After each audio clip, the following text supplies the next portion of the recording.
Eh bien, Amélie Hens, cette année, c'était un événement anniversaire très important pour la Fédération des télévisions communautaires autonomes du Québec et ça se passait à la Cache à Maxime. Oui, exactement. Cette année, on était ici à Scott, dans Chaudière-Appalaches, pour fêter le 25e anniversaire de la Fédération des TV communautaires autonomes. Donc, c'est déjà un quart de siècle pour la Fédération qui a été fondée à Plessisville il y a déjà 25 ans de ça. Et pour vous, c'était un deuxième anniversaire parce que c'était votre 10e congrès?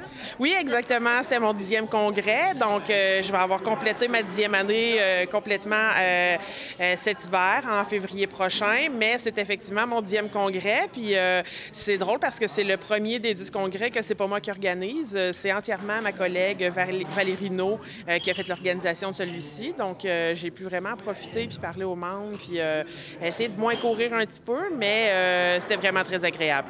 Et qui dit 25e anniversaire dit moment opportun pour un nouveau slogan. Et oui, donc cette année, on a décidé de faire plusieurs marchandises, en fait, parce que Valérie, justement, va visiter les écoles de différentes régions pour essayer de recruter des nouveaux travailleurs dans nos TV, inciter les jeunes qui graduent à venir travailler pour la télévision communautaire autonome partout sur la province. Donc, on a décidé de moderniser un peu le slogan. Donc, on y va avec cette année la télévision qui ose. Donc, on a développé différents outils de communication pour le partager puis pour avoir une belle visibilité là, auprès de la population en général pour faire la promotion de la TV communautaire. Et on le sait, bon, au niveau des télévisions communautaires autonomes, c'est important la relève, c'est important les bénévoles. Alors, on a même été visiter des écoles. Oui, exactement. C'est déjà commencé. Donc, c'est le fun. L'ouverture est super belle. Quand on contacte les écoles, il y en a beaucoup des professeurs qui nous accueillent directement dans leur classe. Donc, on peut aller donner un petit cours sur qu'est-ce que la télévision communautaire, c'est quoi sa mission, ses valeurs, comment ça fonctionne. Puis, il y en a gros qui apprennent leur existence. Donc, on pourrait être surpris parce que la TV communautaire, dans la province, ça fait déjà au-dessus de 50 ans que ça existe. Mais il y a des gens qui la connaissent pas encore. Donc, cette démarche-là est super importante. Puis, je pense que ça va être une clé pour notre futur. Et aussi, bien, cette année, bon, qui dit 25e, dit à ce moment-là, tiens, un gala qui a lieu. Oui, exactement. Donc, hier soir, samedi, avait lieu le Gala Reconnaissance où on a justement remis des prix à plusieurs TV dans certaines catégories. Puis, on a fait quelque chose de spécial. Cette année, on a remis un prix de télévision de l'année. Donc, tout le monde pouvait déposer sa candidature. Puis, c'est les participants du congrès qui votaient pour la télévision de l'année selon leur perspective. Et puis, donc, c'est 2 télévisions qui sont arrivées à ex-aequo cette année. Donc, c'est la télévision du Rocher-Percé et la télévision de la Matapédia qui ont remporté le prix de la télé de l'année. Et, bon, il y a une quarantaine de télévisions communautaires présentes. Oui, exactement. Donc, on est 40 membres en ce moment. C'est un peu malheureux parce qu'il y a 2 télévisions qui ont fermé au courant de l'année dernière. Donc, c'est toujours très triste parce que repartir une TV communautaire, c'est pas impossible, mais c'est extrêmement difficile. Ça demande beaucoup d'énergie, beaucoup d'investissement de départ. Donc, c'est pas tout le monde qui est en mesure de se permettre ça. Donc, d'en voir fermé, on sait que si ça veut revenir, ça va être encore plus difficile que de la maintenir, mais malheureusement, il y en a qui n'ont pas eu le choix cette année. Donc, certaines, donc pour des choix financiers, il y en a une troisième, je pense, en Abitibi, là, c'est plus pour une question de relève. Bref, les défis sont énormes là, présentement pour les télévisions communautaires autonomes. Oui, absolument. C'est souvent une question d'argent puis de relève. Les deux ne sont pas nécessairement 2 raisons étrangères parce que souvent, si tu n'as pas les moyens de bien payer, la relève n'est pas intéressée non plus à rester ou à prendre en charge.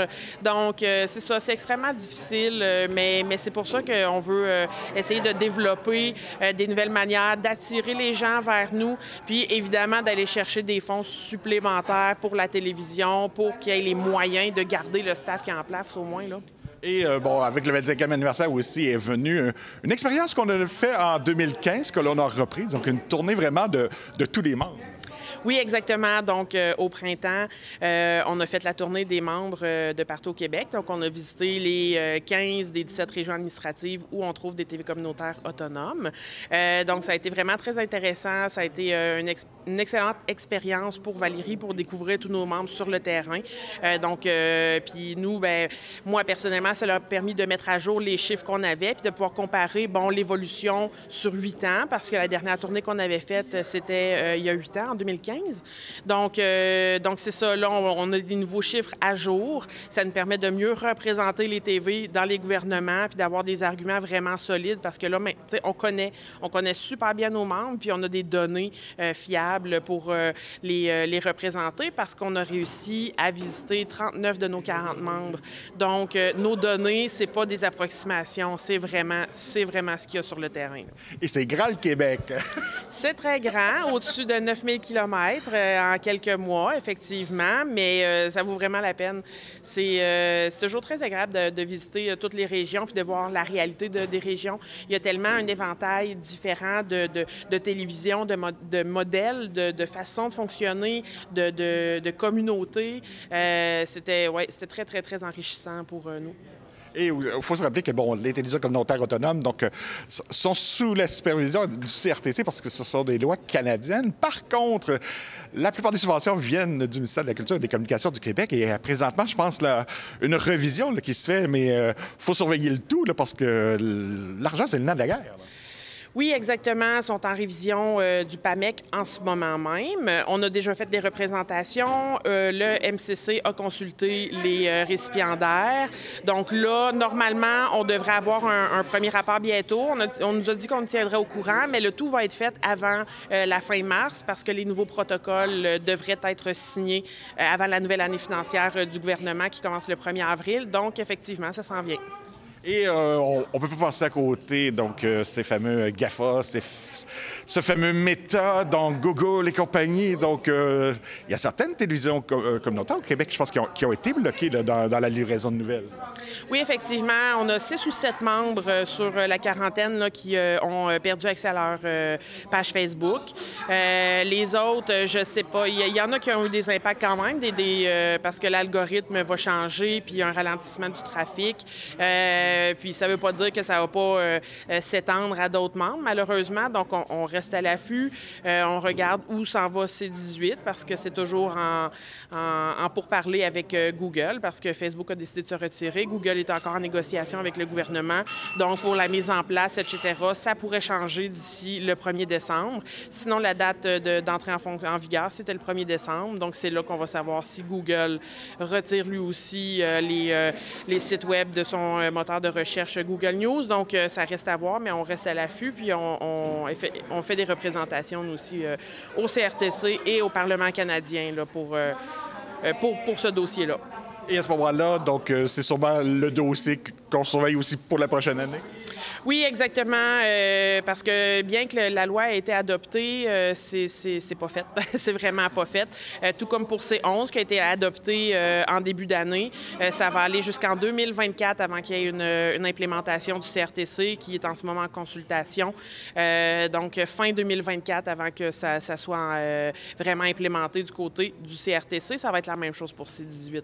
Donc là, oui, ça a été adopté, mais là, sont en train de faire les recommandations gouvernementales au CRTC. Le CRTC, après ça, va aller en consultation et le temps que ça vienne en fonction, ça va être encore une couple d'années de travail là-dessus. Et donc, c'est inévitable. Les nouvelles locales, je pense, c'est vraiment ce qui maintient les télévisions et l'intérêt envers ce qui est produit en région. Oui, tout à fait. Les nouvelles locales, en fait, c'est pas, ça va toujours rester essentiel.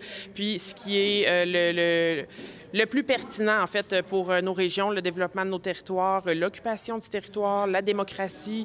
Fait que c'est sûr que nous, on va essayer de travailler à des collaborations avec d'autres acteurs du milieu pour promouvoir ça, puis trouver d'autres manières d'être plus forts dans nos régions pour que le monde nous connaisse, nous reconnaisse, puis arrête peut-être de passer par d'autres intermédiaires pour venir consulter les productions qui sont faites chez eux. Et on peut inviter là, ceux et celles qui regardent cette entrevue présentement. Là, donc, l'un des premiers gestes, c'est de devenir membre peut-être de satellite communautaire dans chaque région. Donc, un petit faible coût, mais qui peut faire une différence. Mais aussi, peut-être là, aux entreprises, là, s'ils ont un petit coussin là, de supporter leur télé locale. Oui, absolument. C'est sûr que c'est effectivement un devoir de supporter nos médias locaux, puis c'est de notre responsabilité, puis c'est à nous de décider où on met notre argent, notre publicité. Est-ce qu'on préfère encourager nos médias locaux qui nous représentent, qui parlent de nous, ou on veut aller donner notre argent à des grosses multinationales qui ne la redépensent pas chez nous.